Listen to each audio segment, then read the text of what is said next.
Coaches and affiliate owners, we are super excited to launch our Fit Affiliate Founders League.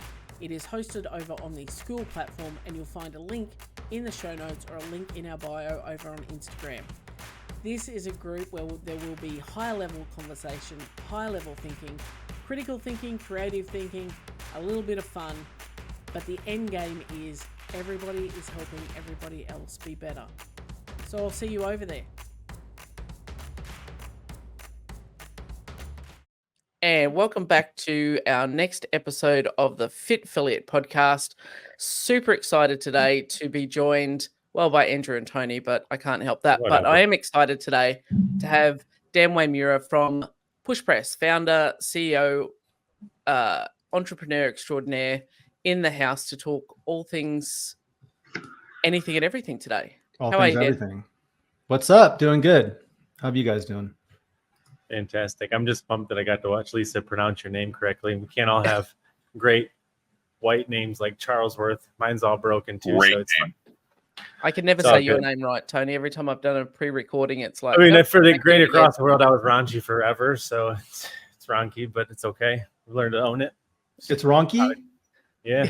I always said raunchy. Yeah. Everybody does. At some point, you just stop correcting people. As Yeah, a kid, yeah. that's how I became such a bastard child, because substitute teachers would come in and say it and everybody would laugh and I would just Yeah. punch people, and then it was a problem. You and me both. At least your teachers weren't like Daniel. And then that's basically how it went for me. That's kind of exactly what happened. They're like, Anthony, I'm like, Ronky. They're like, Yeah. Ronchi. I'm like, I just said it. What do you? Anyway, pumped to have you on, dude. I think you and I kind of go way back in the CrossFit space since before we are who we are now, which I think is cool, and I think we'll probably be friends as we get into whatever we end up doing next. But super pumped to have you on here. Thank you. I'm excited to be here. Finally. Can I just say that to get this group of people together, I mean, I know podcasting is free, but I would be paying at least $200 to hear what the hell we're about to talk about. I mean, the things that this group here the problems we could solve in 45 minutes. Can we pop up an OnlyFans real quick or something? Yeah, that's what I'm saying, That's what we right? should be doing. I think there's a You'll more probably- PC version, like Patreon or something. We'll do that one. Well, full disclosure, Dan, I was telling Lisa, and I told a couple other people, this is now, I mean, it was kind of public knowledge to you, but when you spoke at the summit, was my summit the first one you gave the keynote? Yeah, you're the first one that gave me a Yeah. crack. So I gave Thank you you. a crack, right? And I actually remember not He's getting been cloud necessarily. chasing that for 2 Yeah, days. I have been. Yeah. So I want to thank you. You know, whatever you want to pay me in Bitcoin. I know you don't believe in it anymore, but nonetheless, I remember hearing, and I think that CrossFit community, we are all the best at this, of knowing the person. When you're in a room with the person, when you make eye contact, it's not always about, like, there's a trust factor. And I was like, man, he's going to just deliver some great shit. And I know it. And I remember they were pulling times. Maybe we can pull time from PushPress here, yada, yada. And I was like, guys, what Dan's going to bring is going to be unbelievably valuable. And I remember thinking, like, holy shit, I really just went out there. And they're like, all right, Put your neck you out. bet. Yeah, and it did. And you knocked it out of the park. I actually think that from the feedback that we received, I think yours was the number one presentation they enjoyed the most. I put a lot of energy in that one. I think it was important. So, and it's cool. We've kind of kicked off an annual process of building, like, it's taking a lot of time to build a very strong keynote backed by data, and kind of excited for next year's one, the way I'm kind of visualizing it, but we're not there yet. We're still in this year. So let's stay on topic here. And we're only halfway through the year, although it did go quick. But I wasn't privy to that part of the conversation. I did get to see it, though, and I do agree that you are, if nothing else, certainly crushing the content game recently. So that's one of the reasons I'm pumped to have you on here. I know you've committed to that daily sort of process and practice, and the messaging is spot on. And I think to Andrew's point about it, like, I'm not surprised that you crushed that one, and you're not going to continue to crush it, because you speak the language so incredibly well, unlike most people who I think own your position or in your type of position, you know, own a software company and whatnot. We know you came from the streets, so to speak, with the rest of us. And I think that's very present in that sort of that metric conversation. If you can deliver a metric based conversation to a room full of CrossFit affiliate owners and get them to pay attention, you did something right, which is ironic because like we're in quantifiable fitness, but they don't like to quantify. I think the tides are changing. 5 years ago, I don't think it would have flew. And in fact, 5 years ago, I had a podcast where I was trying to have like software leaders come on and talk about the best practice, because I believe gyms and software are very similar. It's S as an S, right? Software as a service as a service. Like gyms are just a service as a service business. So there's so many concepts and metrics and things we follow in the software business that just straight apply into a gym. And that's my whole podcast 5 years before COVID was on that. And it got like 14 viewers a month. Like nobody was into it. Yeah. And also like another change that I'm seeing is like, when we first built this, our reporting sucked when we first built PushPress, like in 2013. And in the last 2 or 3 years, gym owners are now demanding like your reports suck, make them better, because we need our data. We need our data faster. We need it more accurate. Nobody cared for like 8-9 years at all. Yeah. And all of a sudden now people are like really dialed into the data. So I think the tide's turning here, and this is good. I would agree with that. I do think you're right. I think there's a lot of reasons for those tides changing. It's funny because that was one of the things that actually pulled me as like an initial user to PushPress way back in the day, was that like your reporting was actually so straightforward. There just wasn't so much fluff when you come from like those other crazy, chaotic QuickBook type sort of platforms. But there was, I remember back then, a curiosity from you and the whole team in terms of like, hey, what are some more metrics? And like, I think some of us were interested in it, but the vast majority of people, I'm sure, were just like, I don't know, just tell me how many members I have, right? Like, but now today, because there is important conversations, and I do think that a lot of the information has permeated the landscape. People are like, oh, this is a business, I should probably check my numbers. Yeah, so, which is really encouraging. Yeah. You aren't afraid to be polarizing in a way though that is safe for the CrossFit mind, if that makes sense. So like, in a meeting today, Jen Green and Austin we were talking about the good old days, and they were like, let's have a moment to reminisce on the good old days. And I'm sure a lot of people listening to the podcast can do so. Let's recognize and respect those days. They're gone. Not to say they're gone, we don't remember, we don't love the community, the culture, but what brings a person into affiliate in 2024 is different than what brings them in 2008, 2014. And if you don't respect that enough, you're going to get fucking bent over. And at the end of the day, you find a good way to like blend that. I think. What's interesting is the current keynote that I'm doing is basically talking about working through an evolving or an aging industry. And we're kind of past early adopter. We're past that initial growth period, and we're into basically like a decay phase. And I use that word often. Yeah, and so it's interesting because in the early adopter phase, it's like you could have a nasty, dirty warehouse where it's like super dimly lit and people with their shirts off doing crazy shit. And now we're in the long tail, and it's like, Mary's sitting on the couch or Joe, the computer programmer. That might be super intimidating. And it's like we actually have to lean more into results-based fitness, wellness, longevity, like the coaching, accountability aspect. There's a lot more we have to lean into that we're really good at.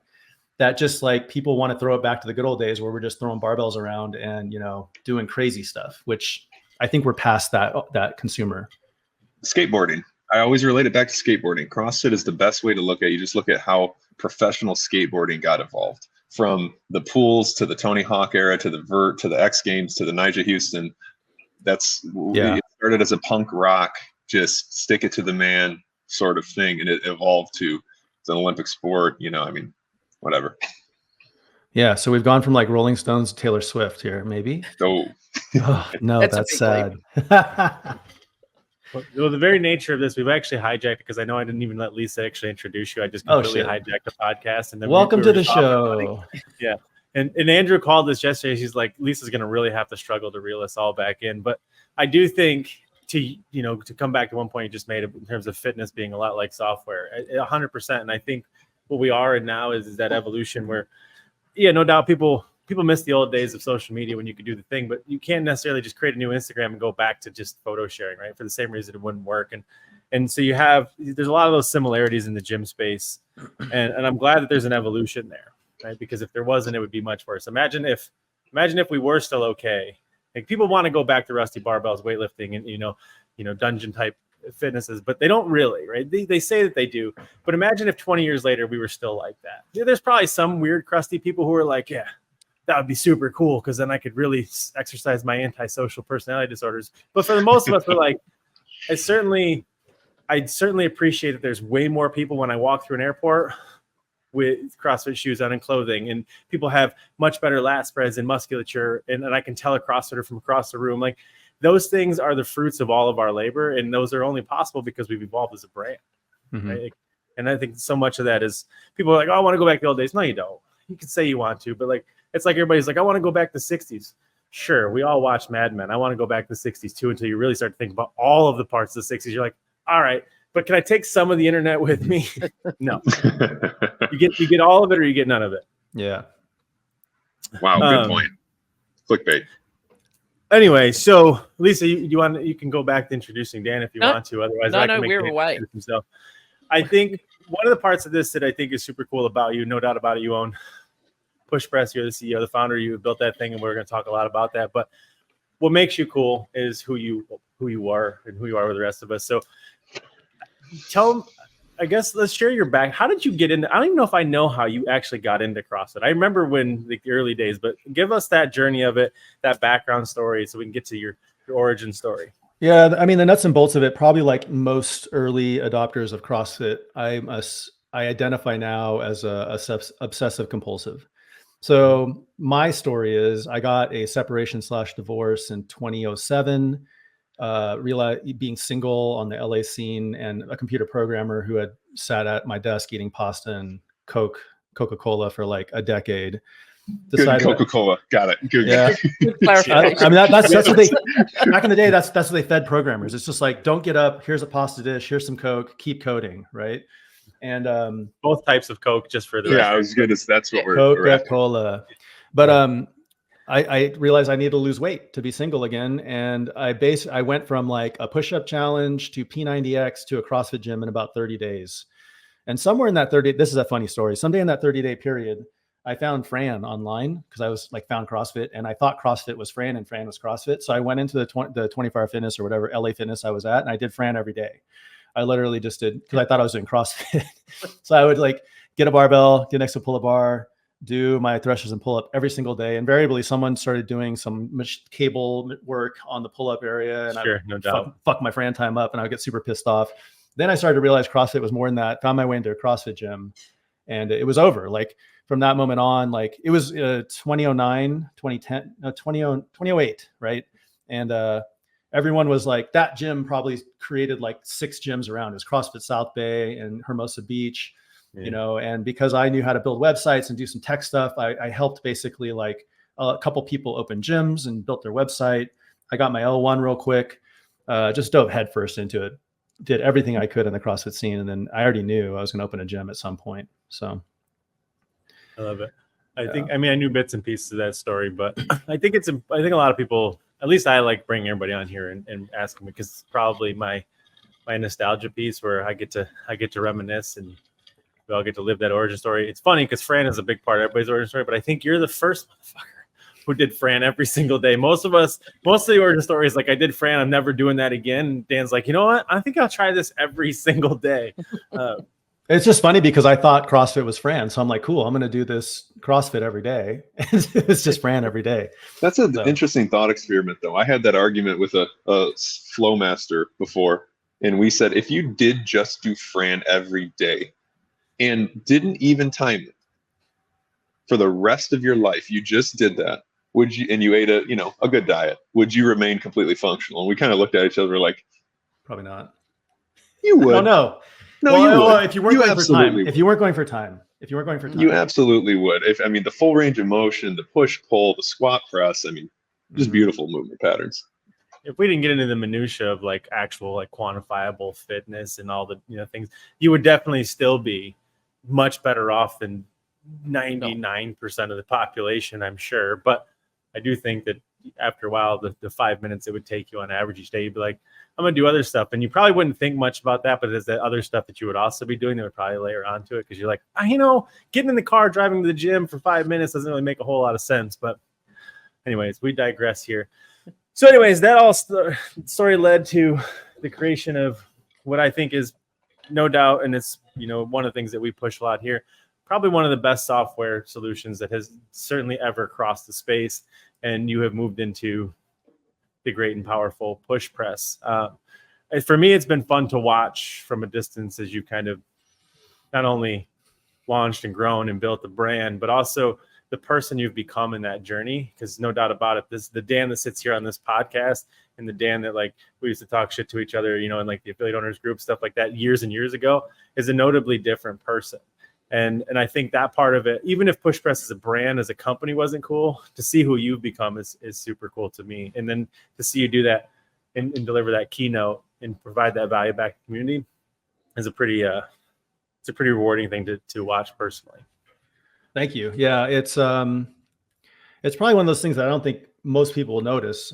It's interesting that you do, but it's been a massive transformation for me multiple times. Actually, I'm probably undergoing my third metamorphosis. Like just it's demanded of me, and I have to do it. Either you grow up or you grow out. One or the other. And I'm committed to being with this company for life, so I've got to grow up. And it is a challenge to look yourself in the mirror and realize like I'm not good enough. I have to change. Yeah. And every single day. Yeah. And although I will say doing CrossFit, I think uniquely enables us to do a lot of these things. Like a lot of us look in the mirror and be like, I'm not good enough. Like I've got to get better, knowing that there is no such thing as done. Right. Yeah. But there's also a double-edged sword to that, because you are good enough at the end of the day when you wake up. And so you do have to work those skills too. I put it in the other perspective. I've actually dealt with a lot of men who CrossFit has changed them to the point where they think their snatch weight is their masculinity. Snatch time. They literally relate, like, I'm not a good, strong man if I can't snatch like a $135. Or on the other side, you get somebody who snatches 280, they're a cocky asshole piece of shit. And I'm like, whoa, wait a minute. And I instantly I say, can you fight? And they're like, what do you mean? I just snatched 280. I'm like, I don't give a fuck. Like you're walking around like you own the entire community, this entire gym, that these people should bow to you. And I'm like, you are no idol. So it's like, I think CrossFit is the one cool thing that what we used to do and still, do a lot, and the successful affiliates do, is the person who comes in last, or that first person who does a full range of motion snatch at 75 pounds, we go ape shit over. So your best community member or leader when the person who can snatch 280 drops their bar, immediately runs over to the person who snatched 75 at a full range of motion and gives them double nuts and just makes them feel unbelievable. Mm-hmm. And so like, don't wake up and go, oh, I'm not as good as you gotta watch that. It's a fine line. But I think, to take it to something that Tony's talked about a lot on the podcast is, like we talk businesses that don't innovate die. And part of that innovating is going, how do I change? How do I grow? How do I evolve? Versus, you could take it as I'm not good enough. But if you're not constantly looking for that next change or that next evolution, then you are just going to sit and be stagnant and die, whether that's personally or, in the business sense. Yeah, I would agree with that. Innovate or die. Totally. I'm just glad that Andrew's here to find a way to work a snatch reference into the podcast to keep the user base engaged, because that's what really matters. Because they're like, I heard it. There's a barbell in here somewhere.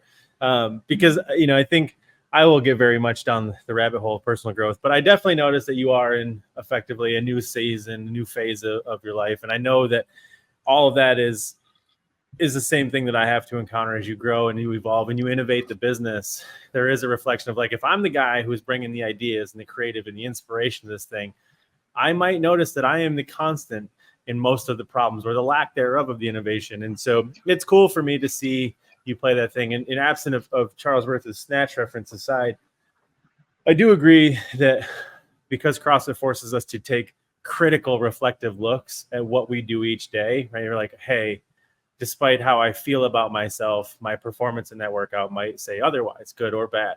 Or how I feel about myself, my front squat is certainly not in alignment with what my back squat should be. And it forces us to have to make reconciliatory sort of decisions. And that might play a role in it. We could probably jump down the rabbit hole of like, how you think CrossFit played a role and who Dan has become in terms of what PushPress is. But I think it's more valuable for us to talk about the things that you've been able to see firsthand in your role with PushPress and what you've created with PushPress. And I think like we kind of talked about the keynote a little bit. I know that those keynotes are snippets of what you guys as a brand discussed daily, weekly, monthly inside there. So you have, what's cool for us to bring you on here, because you have a lens that is absent of the emotion that like we have. My lens to the affiliates is largely through emotion and context. Your lens into the affiliates is largely through the lens of objective and quantifiable. And I think that is a really super cool sort of duo to bring together. That's interesting. Explain to me like how you think your lens is through emotion. I forgot the other word you used was. I'm just curious. Yeah. So the main reason really is that for us, because we don't get into the details of what you should be doing and what you need to do and how, most of the question is, why is this a struggle for you? And most of those things end up becoming conversations of limiting beliefs and barriers and conversations of that nature. And I wouldn't say that it's that you guys are absent of emotion. It's just that we get largely looped up into it. So I see, unlike I think a lot of other people in the mentor space who their interaction with the affiliates is largely through how those affiliates interface with their product, with their advice, and with their information.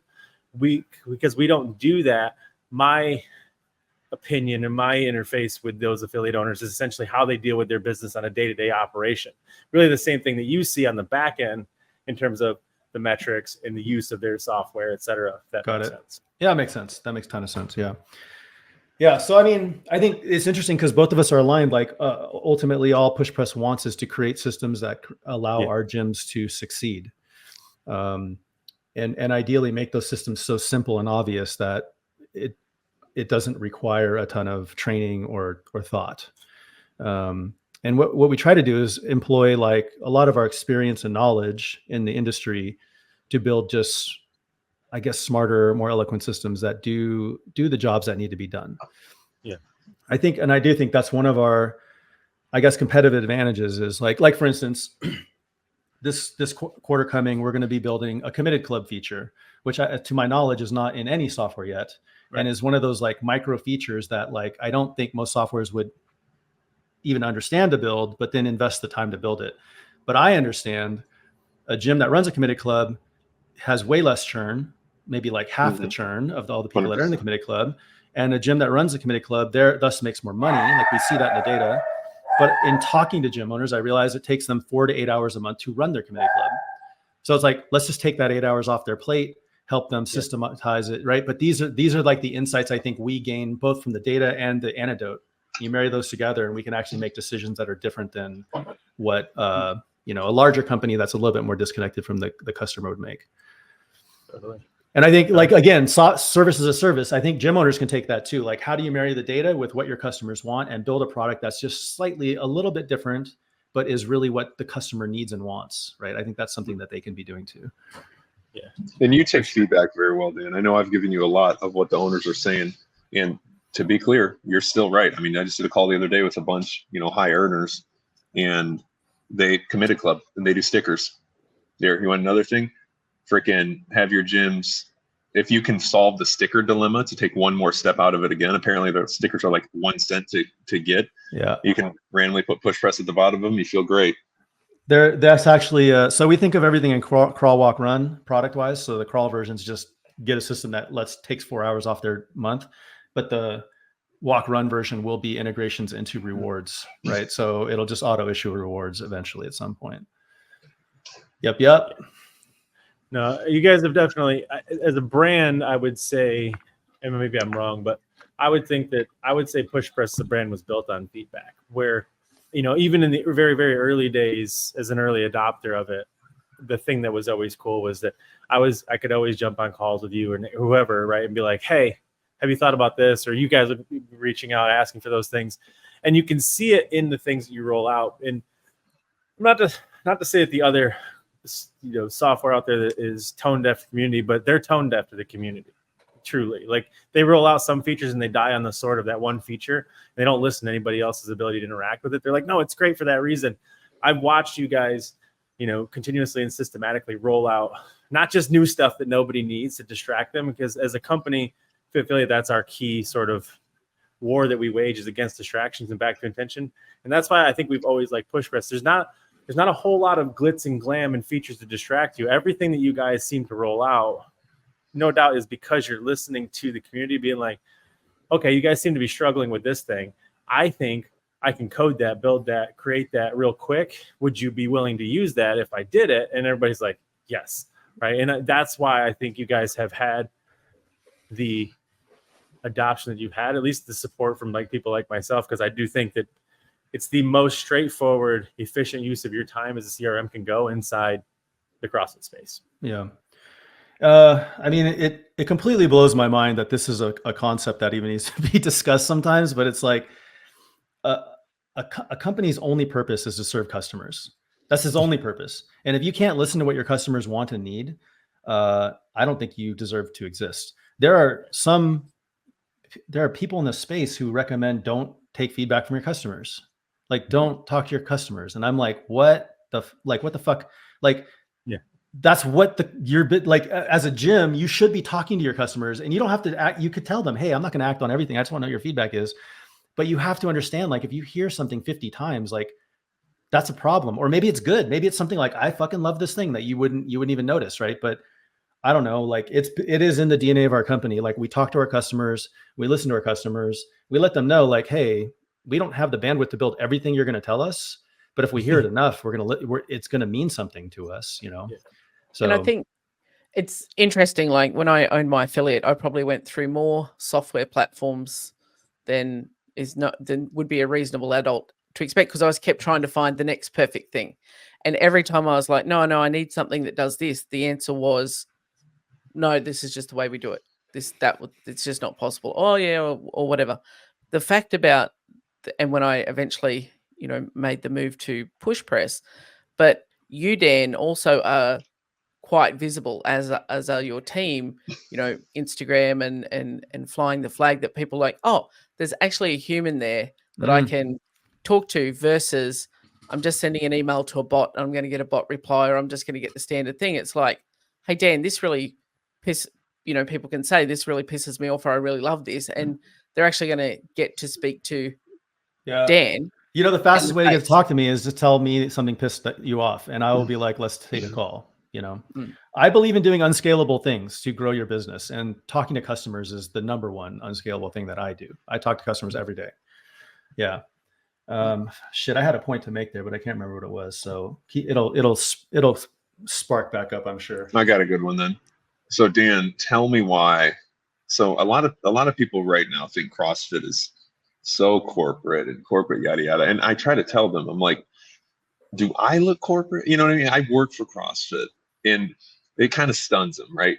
Or they're like, fuck, yeah, you're right, Andrew. You're probably the last guy. Yeah, I think people are going to like tell you what to do, and you're going to, I listen, but also I don't give a fuck. So that still exists. So why today, with all the data you have, why today do you think that most gyms struggle with revenue? Simply revenue. I don't think most gym owners have gotten to the point of really committing to see themselves as a business owner. Why is that? Because opening a is gym it our culture? It's a passion play. This isn't just CrossFit owners. This goes across all fitness industries. Okay. Opening a gym is a passion play. I'm not going to lie. When I opened my gym, I thought how cool it'd be. Me and my buddies will have a gym. We get to work out all day long. I'm going to get paid to work out. Yeah, like it's going to be so cool. And until you really look yourself in the mirror and say, I'm a business owner now, which means first and foremost, I'm running a business, which means all of the fun stuff I probably have to put aside. I don't think a lot of gym owners, the most successful gym owners I see on PushPress see it as business, run it as a business. And I honestly think if most gym owners look themselves in the mirror, there's some aspects of what they're doing they're not running as a business. They're hanging out for 4 hours, not being productive. They're working out with their gym members. They're social, socializing, whatever it might be.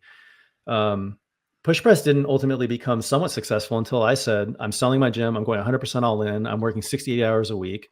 You know, I wake up at 3 a.m. thinking about PushPress. I go to bed at 10 p.m. trying to fight off ideas about PushPress. Like, you have to be that obsessed for your business to work. And I think a lifestyle business is going to be break even, or maybe make you a little bit of money. But if you really want to be successful, you've got to go you've got to go with it, you know?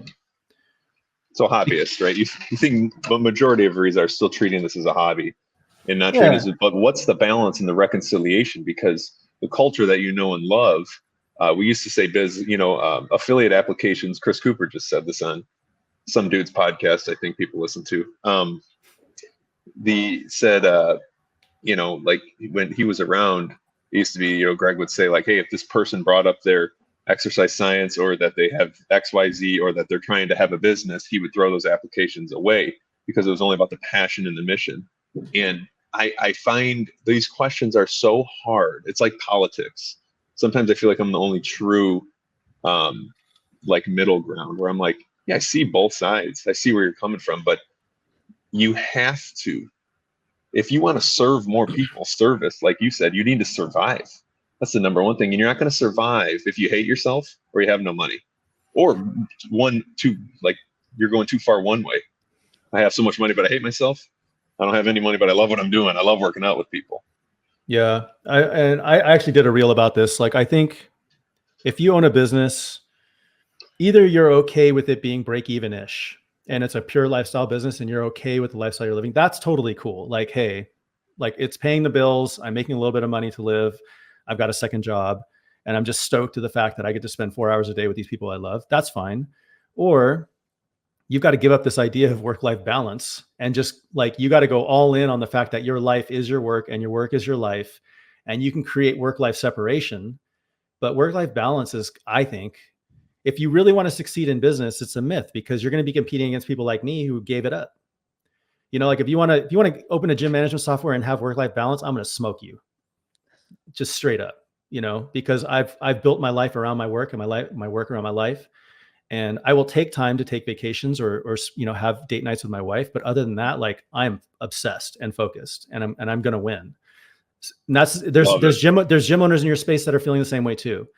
So it's like, either you got to choose one side of the fence to be on and be okay with it, but you can't be a hobbyist and wish you made more money. I love it. And I'm so opposite. I think we know that about I just keep having kids and just like wake up and, it just, you need a new hobby. No, I don't. I mean, I truly, I'm an orange pill guy. Like, I truly believe that there's things in this life that are important. And I know I would be fearful to start my own membership management company hearing what I just said. But I want people to understand that same thing is about the gym. If the people are coming out to eat your lunch, one of the best things I've heard over the past couple of years is Nicole Carroll getting on one of these meetings where tensions were tight. It was just after, something we did. And I remember Nicole Carroll said, other people, I'm not going to name any names, but like other, fitness industry or fitness camps, whatever. The word is cheese dick fitness brands, but yeah, there you go.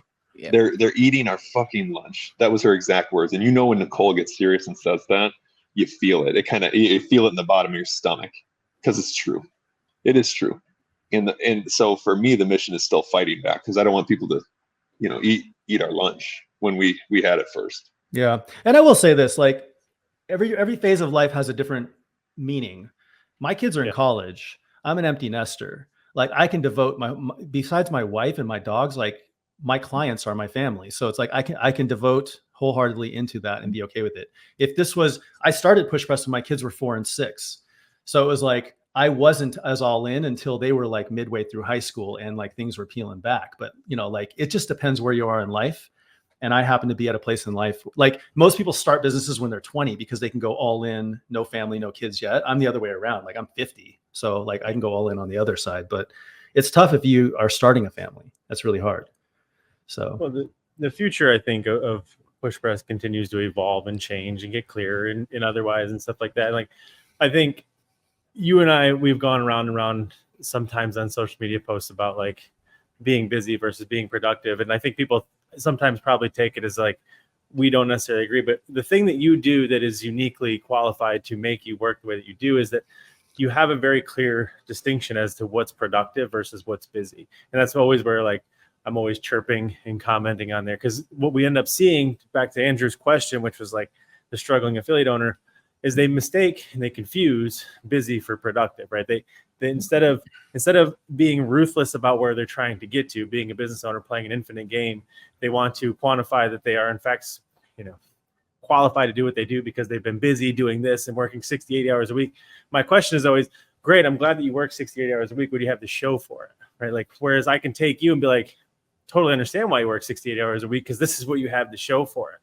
And to your point about affiliate owners, it's not an affiliate owner problem. It's not even a gym problem. If my time working with owners across multiple spaces, the small business world is driven from a passion play, right? I like baking. I want to become a baker, right? Yep. I get into baking, and then I'll say, you're like, what's a balance sheet, right? And so you end up with this sort of dichotomy of passion versus production versus business. And, there's a reason why, red ocean, blue ocean, 86% of all businesses are line item extensions, right? To go back to the innovation thing, when you step into the role of visionary and you understand that, like, oh, wait, it's my job to play this infinite game, right? It's my job to make sure that this thing lasts the test of time. I'm not trying to win a race, finish the day, be ahead of the next guy. My job is to make sure this thing gets passed on. It's a conversation for continuation. And when that happens, the only way to do that is through innovation. And like when that happens and that inspiration hits you, you sit up at 3 a.m. and you're like, where's my laptop, right? That's, you go to bed thinking about it, you get up thinking about it. And that's not to be confused with, overworking, because innovation is sort of an endless thing. But I guess to the point that I'm trying to make is that it's not an affiliate owner thing. It's not a gym thing. It's a small business owner thing. It's a business owner thing in general. We tend to look around, feel insecure, realize that I loved what I did. I got in this because I liked it. I have no idea what I'm doing. What's everybody else doing? You start to copy, you start to emulate, you start to be like them. Next thing you know, you're running 68 hours a week trying to keep up with the Joneses, building something. But the ones like you, the PushPresses who were built in that blue ocean, who were like, hey, listen, I could have copied the other software out there, and you would have been run ragged with distraction. But because you were driven by your actual innovation, your inspiration, your mission, your vision, your why, it's much easier to stay in that route. And so you have so many affiliate owners looking at the other affiliate owners who are crushing it, because they are in possession of their why. They're playing the infinite game. They have their inspiration, their innovation. And so what do the affiliate owners do? What are they doing? And then they try to replicate the exact same problem, chase the dragon, and it ends up becoming the same problem. Do you know what I've realized in this process? Because I've always been passion driven. So my direction was my direction. But what I realized in doing it, and I've actually questioned myself early on, was if I just would have copied MindBody, I would have found success faster, because then you don't have to re-explain to people when they come in like, oh no, we do it different. We think about things different. Yeah. Like if you just copy what else is out there, it's easier to go from 0 to 1. It's way harder to go from 1 to 100, or, get the scale. Because then you aren't like creating your own culture, your own why. You're not doing things your way. You're just doing whatever someone else is doing. Yeah. So there was a point when I built PushPress, I was like, we should have just did what MindBody did. Like we purposefully didn't because we felt like we could do it better.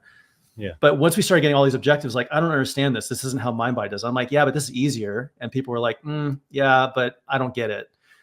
At that point, I'm like, damn, we should have, if we just copied MindBody, it would have been easier. But now that we've gotten past that hurdle, it's okay.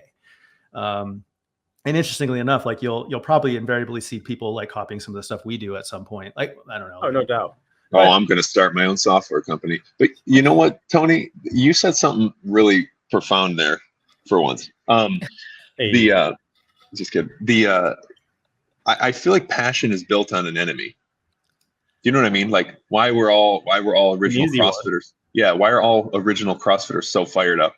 Big soda, baby. We are, you know what I mean? Like I was pre-big soda. So yeah, we are, I know, but that's still today. I have conversations with a lot, if not the most, affiliate owners. And, everyone's like, man, where's that passion still?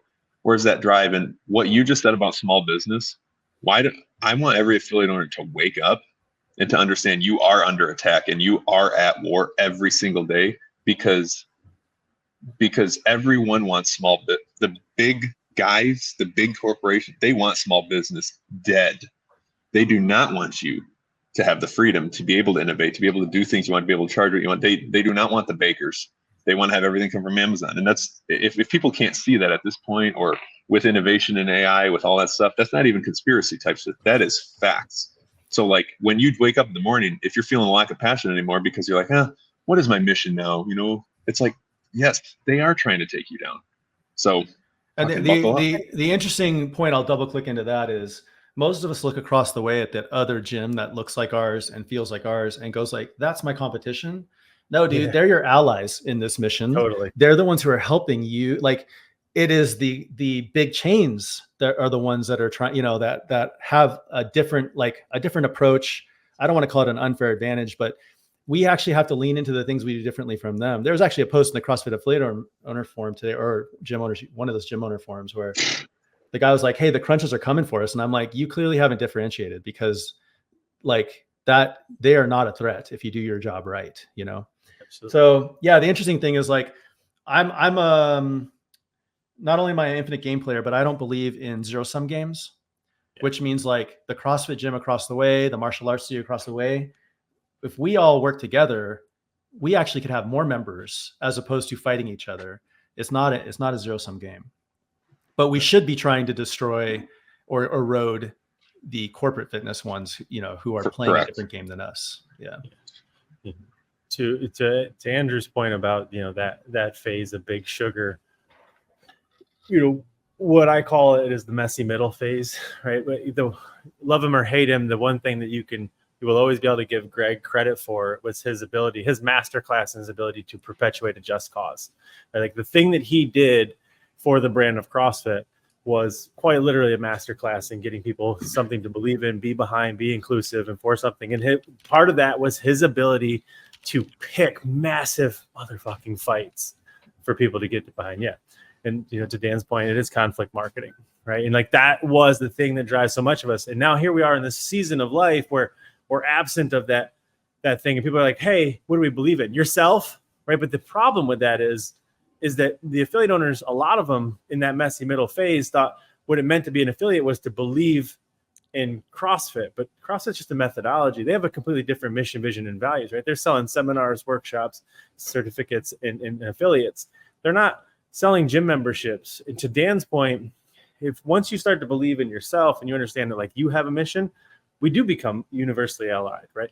Then every gym in town is a unified front against anybody else that's going to take that area. Because a town that has 5 CrossFit affiliates working together, I don't care how big it is, there's not going to be a handful of cheese dicks that pop up and do very well, right? Because Absolutely. You could take down everything. And I think, you know, when we talk about, you know, having that compelling why and being able to communicate that, like, you know, to get people on board with the just cause, when there's so many things fighting for people's attention. And, you know, we talked about distractions, but you've got, you know, people will say, well, it's hard to compete against those corporate gyms, for example, because they've got deeper pockets and, you know, they're getting more eyeballs on their stuff. But if you're innovating and you are doing your thing, like Dan said earlier, you know, being uniquely you and a little bit different, but you can get people and communicate your mission and what you're fighting for and give people something to believe in, you will get that attention.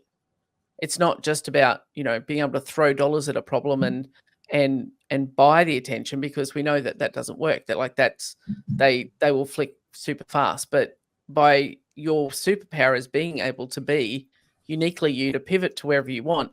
And you're right, if we join forces with the other, you know, small guys, then you're going to draw that attention by still being uniquely you and not feeling like every single person is a threat. Yeah, there's actually a study done, and I don't have any of the data to back it up. This is one of the things that I've caught, but I haven't researched, so it could be completely wrong. I'll caveat that, but I believe it psychologically wise, sales psychology wise. And that's all that matters. Is they said if a Coke machine that stands alone, like if it sells 100 cans a day, and a Pepsi machine standing alone sells 100 cans a day, when you put those two machines together, each of them will sell 200 cans a day. And the reason is when you walk up to the Coke machine, you don't think, am I thirsty? You think, which one do I want?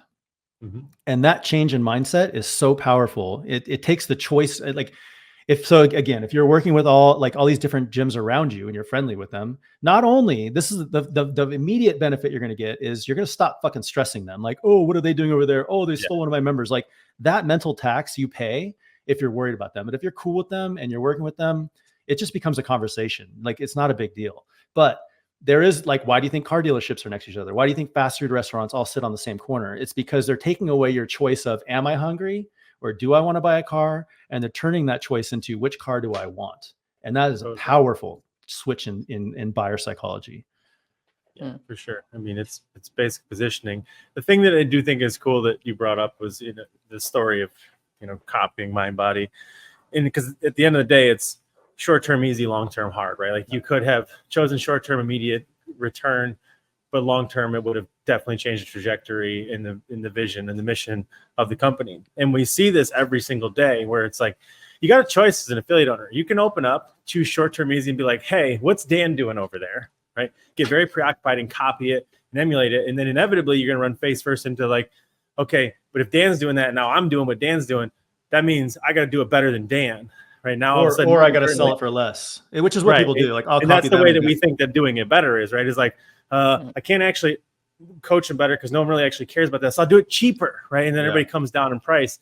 But we could all just agree that, like, hey, maybe owning an affiliate was supposed to be short-term hard, long-term easy, right? And that is the difference between inspiration versus manipulation. And I think a lot of affiliate owners get into the space being like, hey, how do I win short-term easy? I'm going to manipulate, right? I'm going to lower prices. I'm going to compete for them. You've got the market share that I want, zero sum. I'm going to take your people, bring them over here. I'll make more money.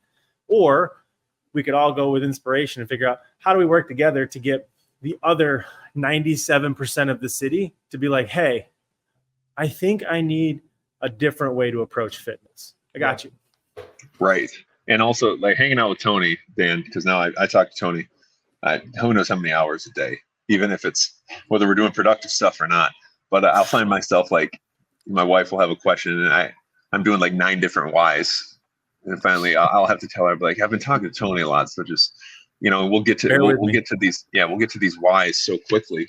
And it's scary when you start to open up those whys. Sometimes you're like, man, I didn't know life was like this. But to this conversation, innovation, I'm going to say this so many times because Elon Musk says that innovation should reduce cost. That's not good for your business. That's the innovation, right? I mean, yeah, but so I'm not doing a shameless school plug, but a project we're working on is how to get people inside of a room that's vetted, that they are having conversations that are bigger than Coke versus Pepsi, Kill Cliff versus Fit Aid.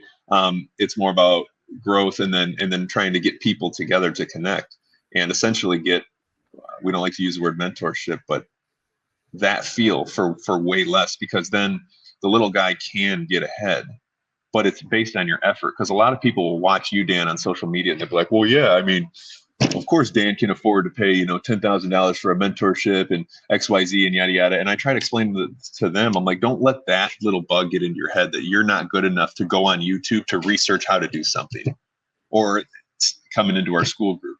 Don't think you're too good to pay a small fee a month to look at something that, I don't know, maybe it's me, Tony, a couple other owners went on a rant about and learn from, whether it would be our conversations, maybe it was thought-provoking, yada, yada. I had an affiliate owner yesterday on my Tuesday call. She's very successful. I don't know if she's a PushPress. I'm not going to disclose. She has 450 members.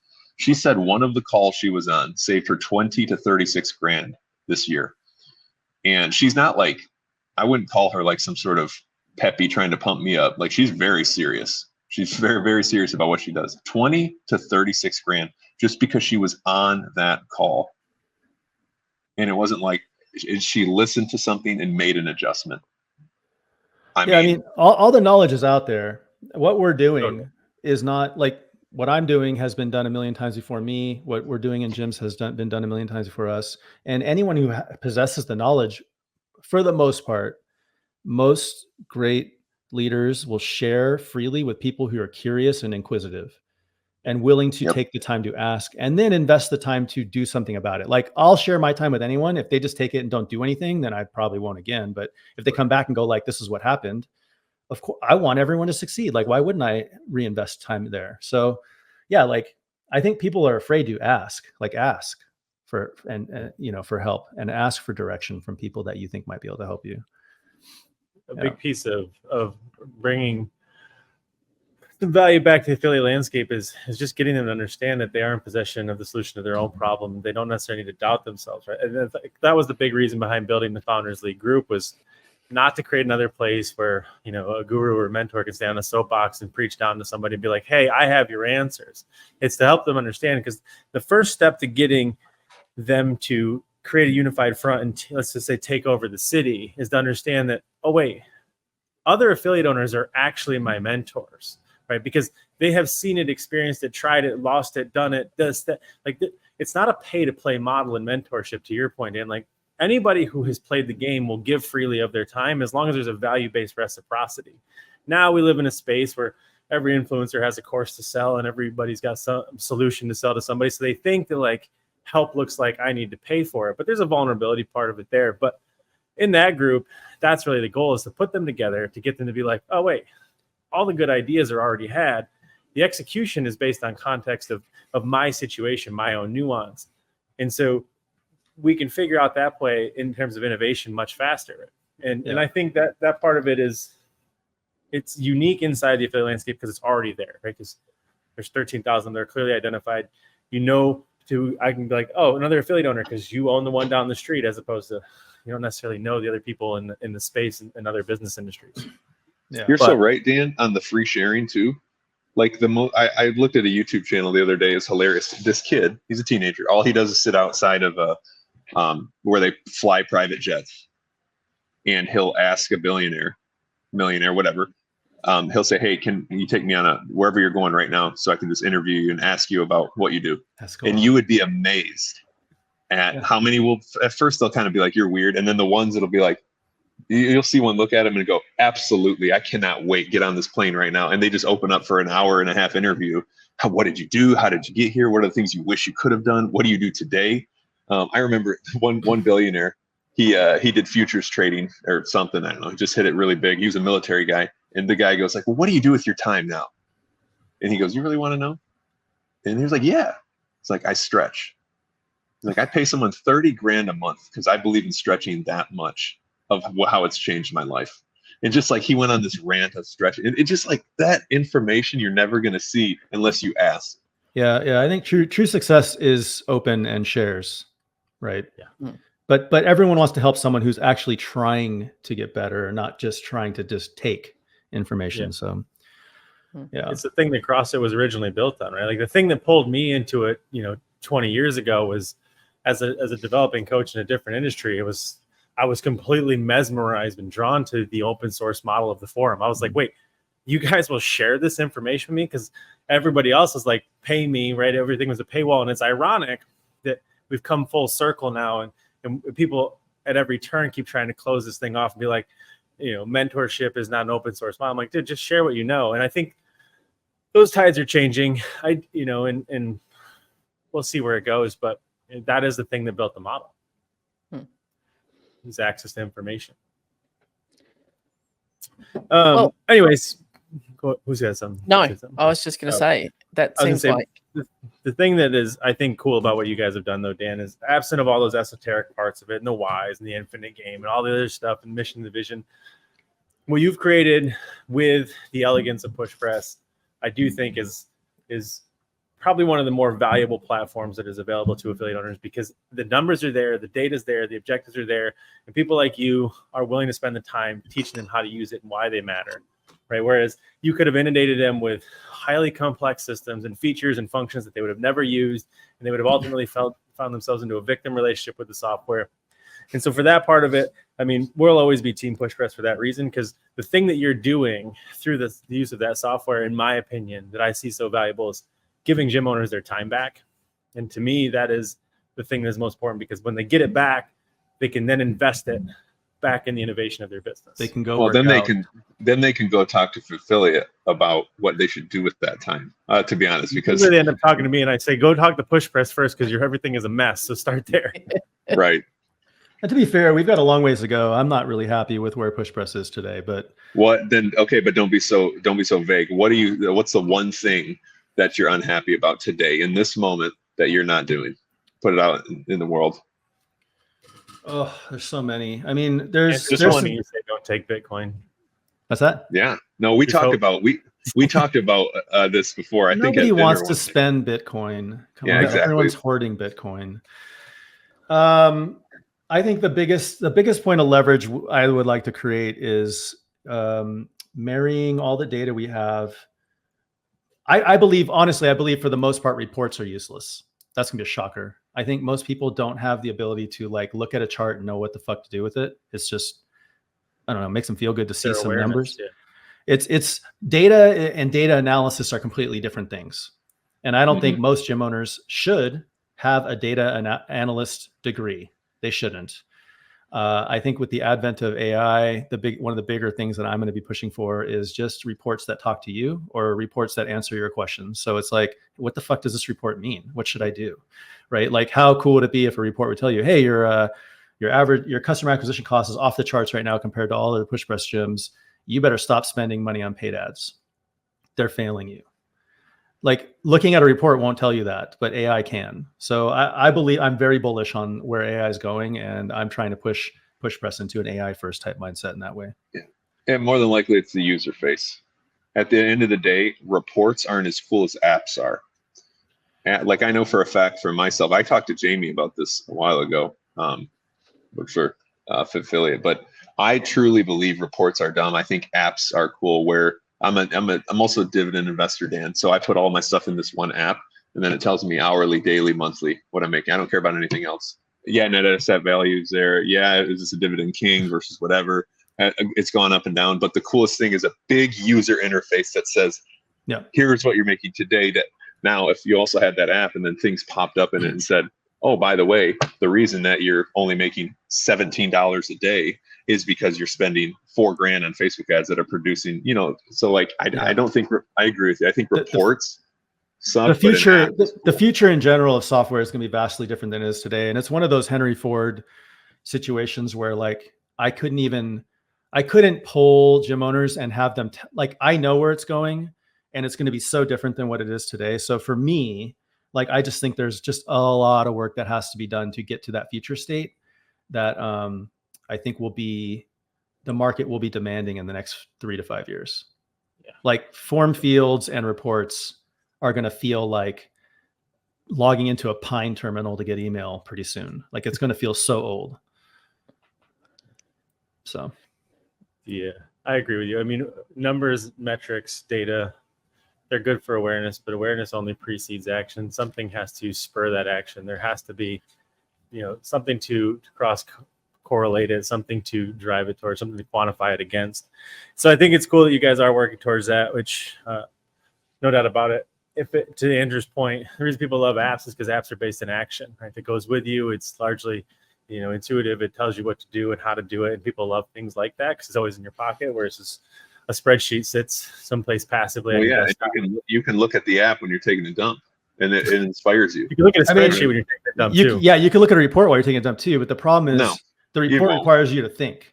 The report requires you to have enough pattern recognition and knowledge to be able to look at this report and go like, oh, okay, I know what to do here. Yeah, like, but that's unrealistic. Like, I want a gym owner getting better at connecting with members, learning how to sell, like doing the very soft skills that you're required to run a gym. And like, they should not be able to look at those reports and know to the tune of what if they hired a proper data analyst should be able to tell them. So like, those types of things I believe are our job. Like, we should be able to do the harder lift stuff for them and let them focus on the stuff they're actually interested in. It's the easiest thing. So tell your company, tell your people, here's a free one. I won't even charge you. You can not pay me for this one, Dan. All the other ones I will, but you paid me for. But it's a joke, by the way. Don't be in trouble. If you are a CrossFit human and you own an affiliate, you don't know how to sell, put the 10 general physical skills on your board and bring a human in and look at the 10 general physical skills and start talking about them. And you sold. You're done. You'll win 10 out of 10 times. We've tried this. I have other gyms tried it. CrossFit Cleveland. He's a dinosaur. This is how he does it. It's that simple. Yeah, it's simpler than that. You don't have to talk about the 10 general skills. Just show it to them and say, where do you think you stack up? They'll be like, I don't even know what that is. Yeah. Yeah, 1 to 10 in each of these, please. Thank you. Yeah. 0. Love it. Well, sweet. I know you're a busy dude. I don't want to take up any more of your time. We could easily do a bunch of these, and I think that they'll probably be in the future. But I know I'm appreciative for the work that you're putting into the community. I know how hard, for example, you work to put together those keynotes that you deliver to those summits, and the conversation, the content that you're creating. And first of all, you're doing a great job putting that content out on your day-to-day. High five to you on that one. I do want to talk to you about that in a different podcast, but I'm super appreciative of it. I think it's all super valuable, and I'm glad that you're in the space, and I'm glad you're fighting the fight that you're fighting and doing the work that you're doing, because they deserve it, they need it, and you're the right person to do it. I appreciate that so much. Thank you. And We appreciate you. I think, are you coming to the Australian Coaches Congress, Dan? Did I read that right? Correct. In November? I will be there. Yeah. So I look forward to seeing one of Dan's famous keynotes. That couple of days I'm going to that as well. So that will be super cool. So thank you, Dan, for your time. I know we will definitely have you back on multiple times. Maybe That'll be fun. we'll ditch the other two and do a review. Easy. After Andrew just wants to talk about Bitcoin anyways. Yeah. All right, Thank you, guys. Super fun. Thank See you you. on the next one.